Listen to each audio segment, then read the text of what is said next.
Hello, good morning everybody and welcome to the Fertility Show with Dr. Love. This is our first episode this year, so we are saying Happy New Year to you all our viewers.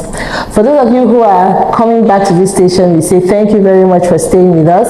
And if this is your first time viewing any of our videos, we say a very big welcome to you. Please hit that subscribe button right now so that you can continue to get all our content as they drop. Today on the show with me, we have a very distinguished, very senior health practitioner, somebody who has a lot of my respect, and she has a lot of experience in the field of fertility health as well. She's the person of Mrs. Or should I say Chief Matron? She's the matron of NISA Prime Fertility Center here in River State, Port Harcourt. So we say welcome to you, ma. Please tell us your name, tell us your full portfolio. Oh my God, thank you very, very much. And I'm so happy to be here. My name, as she has said, don't mind all the title.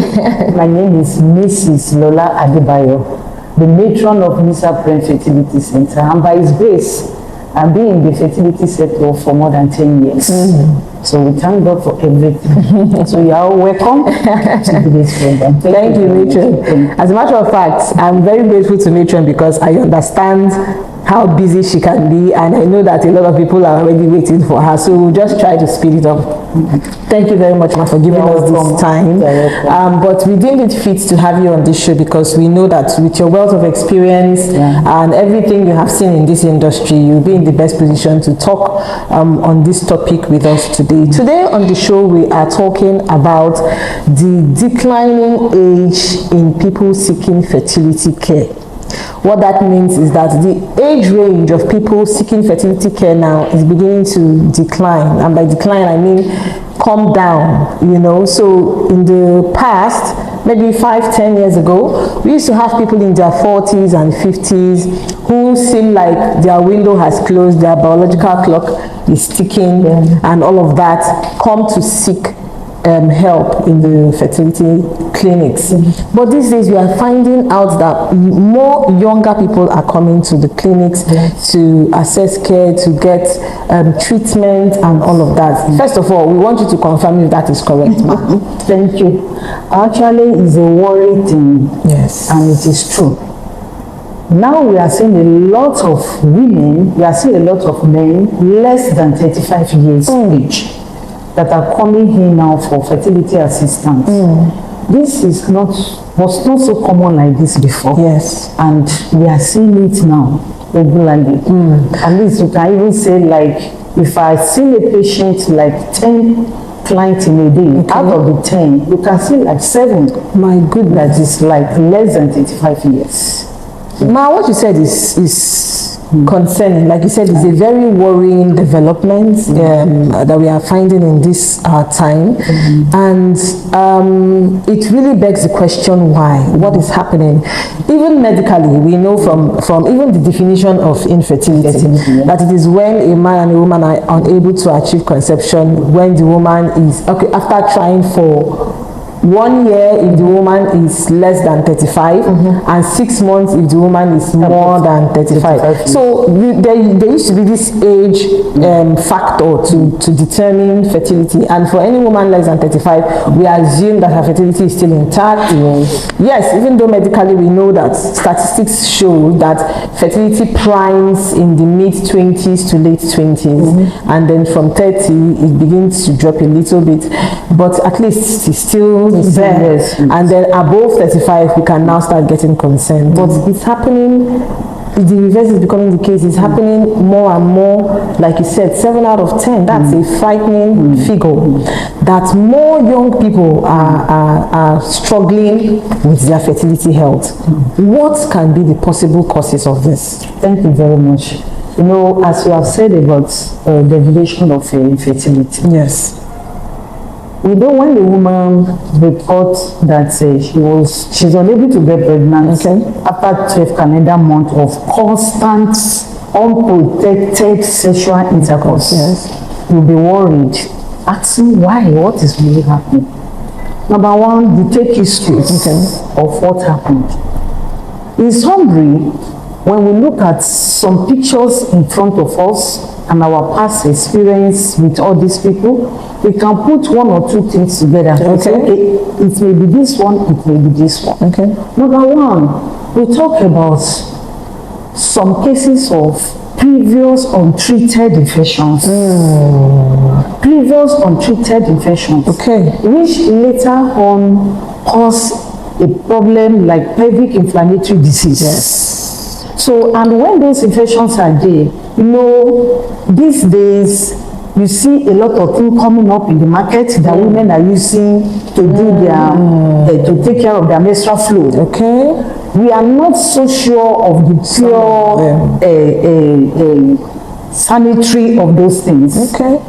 Some may harbor some chemicals which we do not know, which may travel hindering the period that the woman is menstruating, causing infection unknowingly, and this one causes a lot of inflammation on the pelvis, and this one can prevent pregnancies. That's number one. Then number two, talking to the area of infection, you know the rate of postpartum abortions. Some of these young ladies, maybe during the time they're in school, they are not ready to carry babies, and they just got pregnant, and before you know it, they went to all this quack for termination. And during the process, infection setting, and all those things cause a lot of infections, which cause pelvic inflammatory disease. Then again, some go there to all this quack, and they curate the endometrium, the lining of the womb, excessively to the extent that they cause damages to all those to the uterus. So all these things a lot cause a lot of problem into the system, even before they got married.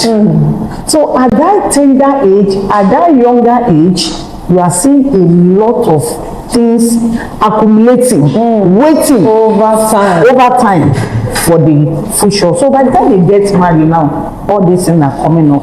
That is the area of infection. And again, you look at the rates that women are getting fibroid now. It's very alarming. It's very alarming. You can see some women, even before they get to 30, you are seeing them with history of fibroid. And if they have this fibroid, and is in exactly where the baby will lie. So some will cause fibroid, and some will even block the cervical canal. Or the fallopian tube up there. So all those things can make it very difficult for sperm to penetrate, number one. And secondly, for the baby to embed, implantation to take place when the woman gets pregnant. So all these things, we look at it and you can say, okay, these are one of the primary causes. Then tuber blockage is very alarming. You see a woman will go right from issue of having infection. From there, it can travel to the fallopian tube and block the fallopian tube. Or there may be total damage of the fallopian tube. All these things are just causes that can lead to this young people from not getting pregnant immediately they got married. I'm talking about the area of the women. I will still come to the main one. So let's take a breather because this is a lot. It's should I say sad? Because we can already just tell that what people are doing in their youth is beginning to reflect in their fertility years when they are supposed to be in their fertility prime. And unfortunately, a lot of times they do these things in ignorance because of peer pressure. And the more troubling one is this issue of infection. Unfortunately, we don't have a system where young people are open to talk about their problems. We, as an organization, run the school health program, and part of what we do is to go to secondary schools to talk to children, and you can see the hunger in their eyes when you're talking about these things, because they literally don't even have anyone to talk to about it. So when they see people coming to talk to them, they are interested, they are asking questions. Some of them, you can see that they didn't even know some of the things they were doing, that they thought they are just living their lives. The aftermath of all those things, they realize them, they see that these things are going to cause problems for them in the future. So it's unfortunate. We also are in an environment where our culture does not permits parents to talk freely to their young ones about these issues. We talk about this nowadays. We are even talking about sex education. Before it was a taboo, which one I'm sure you know. Yeah, I understand. But now, even though we are trying to promote it, but I think we are still not getting it right. They're still not getting it right because what happens is that parents still just kind of want to instill fear in their children. Exactly. Don't follow boys, or don't follow girls, so you just end your life. Your life will just be useless, and that's the much information they get. And they fear, but of course, when they still go out there to stay with their friends, they still feel that, don't mind your parents, they've lived their lives, Exactly. who told you they didn't do all these things. And because there is a lack of understanding, they don't prevent these issues. This is interesting, and we hope that with programs like this, with messages like this, people will get to know more and be able to apply this knowledge for themselves if they are adults, for the younger ones around them, and make sure that they learn early enough to protect their fertility health. So, Ma, you've talked about women. Tell us a little bit about the men. Okay, the men also still bounce with the issue of infection also. Okay. There are some of these people have gonorrhea, have this sexual transmitted disease. Instead of going to the hospital to do the proper treatment, they will just go to the chemist, buy ampiclos, buy I always have a Bisham. Yes, ampiclos Bisham. And they take they take 2 capsules of ampiclos Bisham. And when this painful thing, maybe they are urinating and they don't feel the pain again, they believe that they are okay.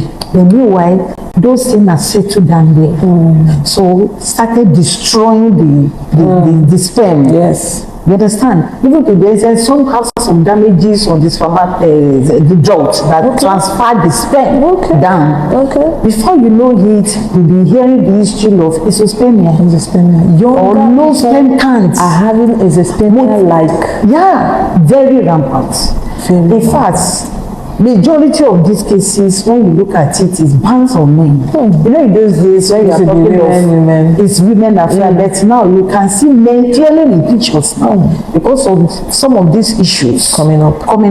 You know, then the kind of lifestyles that some of them are living, smoking, drinking, all this clubbing, all those things. You know, this kind of this kind of society where the daisy life, we don't have all this kind of thing in those days, and it's bouncing back on our system, on our heads.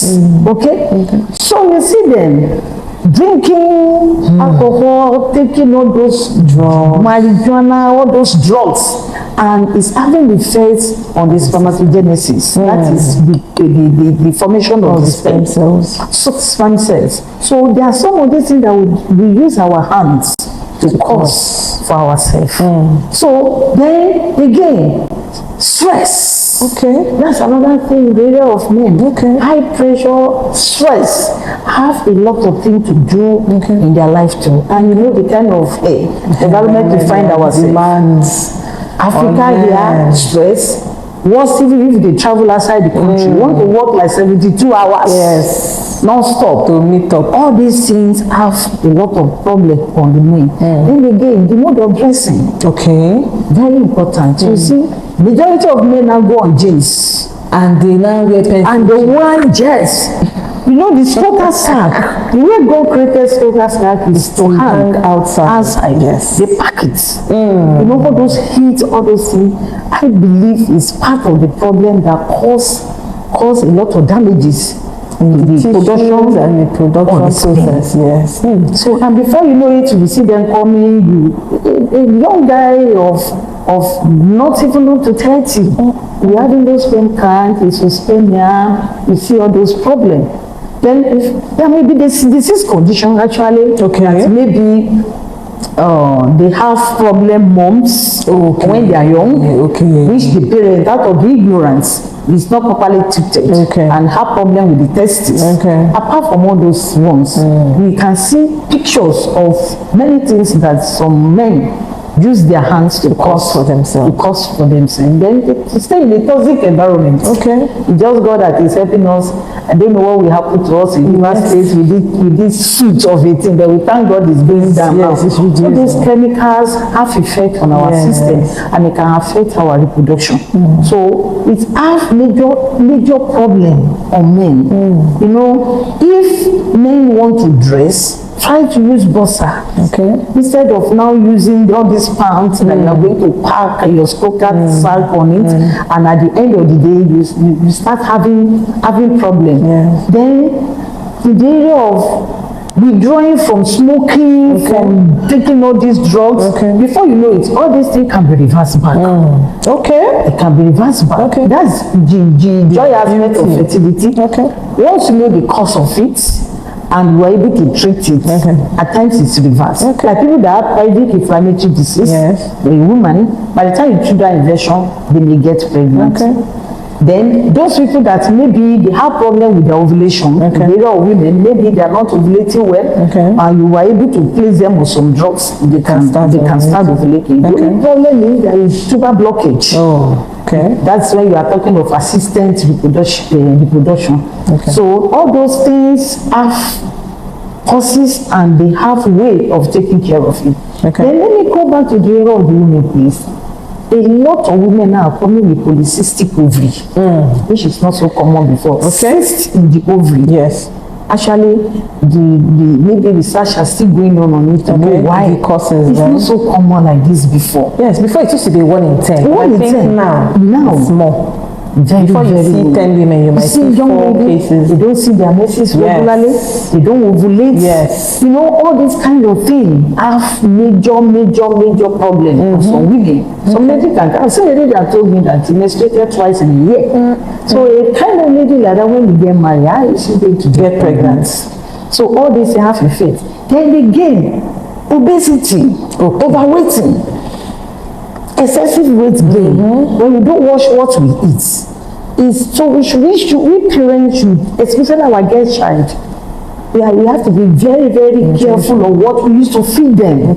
All the junk food is not helping the children. They can cause a lot of problem on them, and have effect on hormone production. Before you know it, they can develop premature ovarian failure. All this kind of problem can come. So it still burns on us as a parent. We can start taking care of our child reproduction as young as they are. We should not just be like our own. Some of us, our own parents, is ignorance. But we now, because of the kind of education we have, our exposure, we should let our children know that, oh, you are a girl child, this is how it is, this is how it is. Right from the time of puberty, we should notice what our child uses to do their menstruation cycles. Then again, we should let the children know the implication of premarital sex. The implication of it, what can cause their life, what can cause the problem it can cause their lives. Majority of these girls, you see, they're any small thing, they do take postinol. You know, every month, I've seen a girl that plays herself on other contraceptive. That's what I wanted to say. A lot of girls now know how to use misoprostol.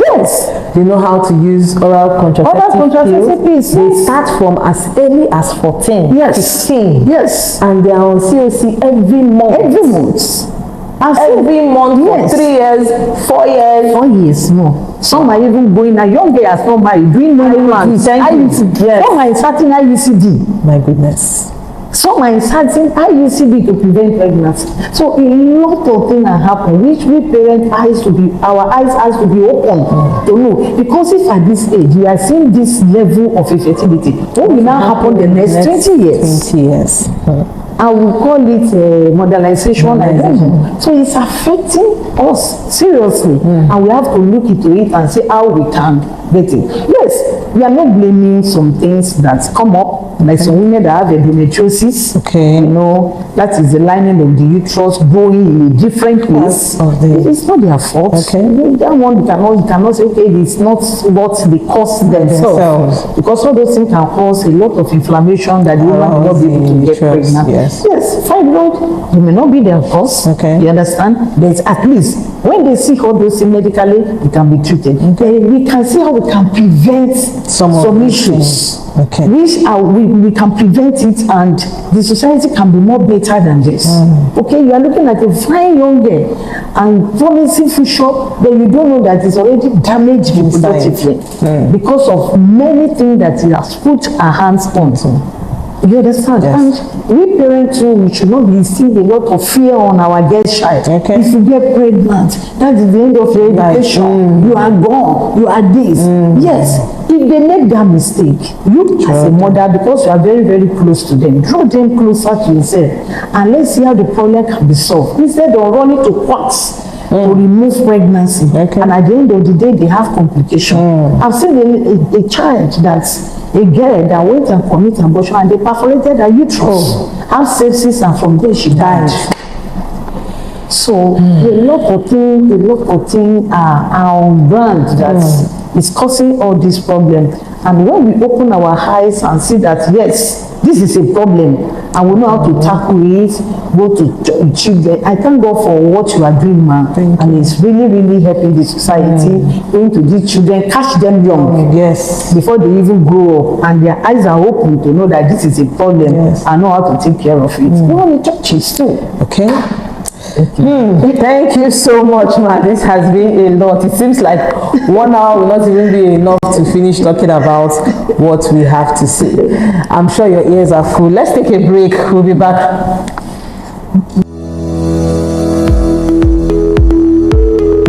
And we are back. If you are just joining us, you have missed a lot. We are here with Mrs. Lola Adebayo, the Chief Matron of the NISA Prime Fertility Center in Port Harcourt, River State. And today we are talking about the increasing rate of younger people seeking fertility care. She has told us some very frightening statistics that sometimes up to 5 to 7 in 10 people coming to seek fertility treatment are below the ages of 35, which was not the norm before. And we have talked about the possible causes both for men and for women. This time, not just the women are affected. We've talked about causes from poorly treated infections, to pelvic inflammatory diseases, environmental factors, lifestyle, obesity, and all of that being contributors to the reason why more young people are needing fertility treatment. Matron has also talked a little bit about prevention, but I think we are going to elaborate more on preventive measures. We've talked about educating these young people, parents upping their game in guiding their children and even teaching them effectively or elaborately what the consequences of some actions, rather than just instilling fear in them, what the consequences can be and all of that. But I want us to look at maybe deeper solutions. Are there things that maybe the medical sector or government bodies can do to help maybe improve this awareness? Are there policies that can be in place to ensure that young people don't get some kind of contraceptive care? What are the things that can be done, in your own opinion, to help this situation? Well, actually, the kind of environment that we find ourselves, the environment that is very, very difficult to do some strict controls on some issues. What I say so is that if A is not ready to give it, they go to B. Like if in the olden days you cannot see chemists everywhere. True. Do you understand what I'm saying? True. That's true. It's a real professional people that are really qualified. They are the ones that are really giving it treatment for people. But now it's not like that. If you're not saying that government should now make a policy that it is only in the clinic alone that people should be going to get treatment. I think it's not going to work out. Well, it still bans on awareness, man. Go to schools, go to churches, especially because it's in the churches they can catch the parents. go to churches, talk to them about this issue of harassing their girl child. Okay. If you get pregnant, I will kill you. Okay. Do not go to school again. Instead of all those things, to sit the girl down and let the girl know the problem that she may encounter in future. Okay. If she dabble into getting premarital sex or getting pregnant before the time. Okay. That's it. Then number 2, I look at some issues of some ladies that it may be because of they don't have financial assistance. Now it's a very deep one. Yes. Now it's very serious. They need money. They need money to take care of themselves.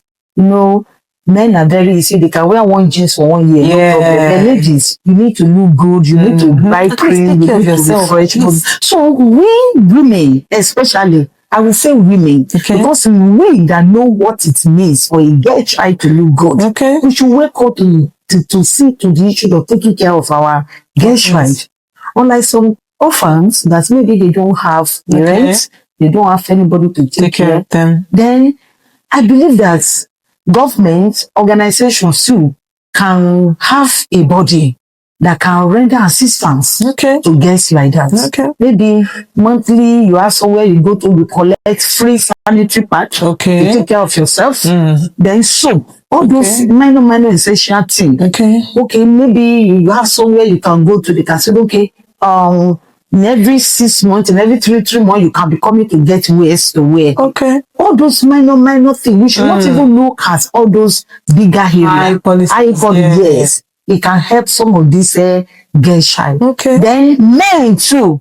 They should let them know that the more you donate this thing, the less it will be for yourself. Yes, yes, that is it. So try and reserve it for your future, for your family, Yes. Donation can be anyway. Either donating to hospitals or donating to the donate to the you just have to be very careful because anything can go wrong. Then if you have any infection, go to government hospital. Even if you cannot go to private clinic because of money, go to government clinic where they will do the proper treatment and make sure that you are okay with that infection instead of go to this roadside people and mixing jokes. If there's anything government can do to reduce the burden of medical treatment on people, I thank God I heard from teaching hospital now that they have developed a program that will be assisting people that don't have money to get free drugs from them. So all this kind of thing can help because it is this bad economy in quotes. Poverty. Yes, it is all those things that causing some of these problems that is leading to it. You talk to some of these guys. So how do you want me to live? If I don't have boyfriend, how do you want me to live? How much are they giving them? It's not even taken care of. Their parents are government workers that are earning barely minimum wage. How much do they give them to go to school? So some of them are not even looking to live exorbitant. No. Just to survive. Just to survive. That is a majority of these guys that always find themselves in this problem. By the time you go deeper in communication, in interrogating them, you know that it is poverty. They don't have assistance anywhere, but they just have to live their lives. Imagine a girl of 16 years that's left alone to come to Port Harcourt, come and hustle. Hustle for what? Are they just hustle what? Hustle what? Why is it going to just to go into prostitution to take care of it? And before you know it, she has problem and nobody to assist her than to look for a way of taking care and solving that problem. In the process of solving the problem, she enter another problem again. Bigger one.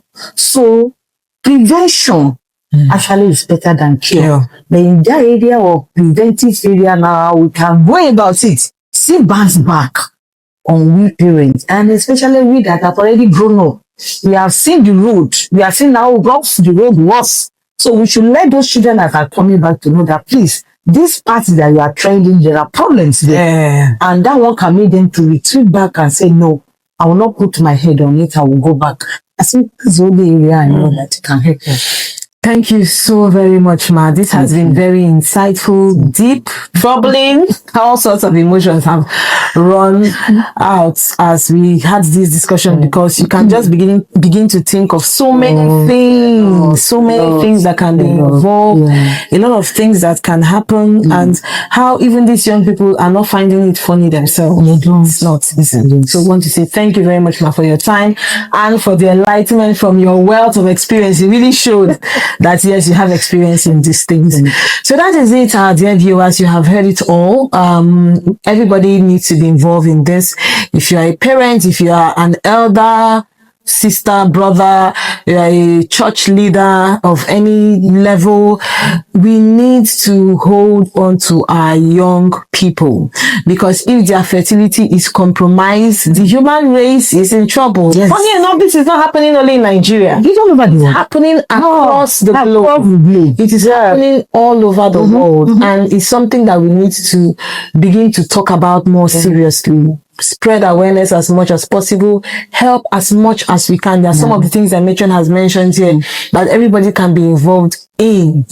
Give help as much as you can. Find a way to set up small organizations that can give out, even if it's used clothes, monthly parts. There are people who have the capacity to do these things, and so we are asking to collaborate with other bodies, NGOs like Love Foundation, that are into this kind of work to help safeguard our future. We are talking about safeguarding our fertility future for our young ones, because that is what will produce our future generations, so that we are not wiped out as it is.